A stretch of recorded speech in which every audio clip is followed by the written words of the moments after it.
কতইবার ব্যস্ত রাখা যায় নিজেকে, সংসার, বাচ্চা কাচ্চা, রান্না বান্না, অফিস কিংবা টিউশন নিয়ে।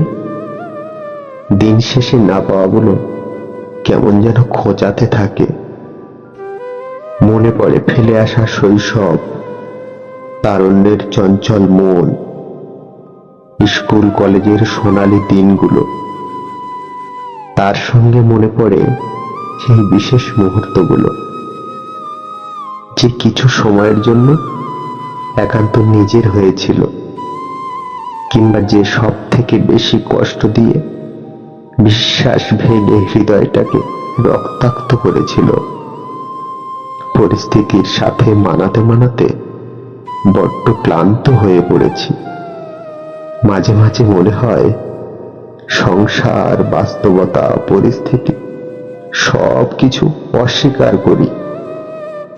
সামাজিক পারিবারিক হেনস্থা থেকে রেহাই পেতে শুধুই মানিয়ে নেওয়া।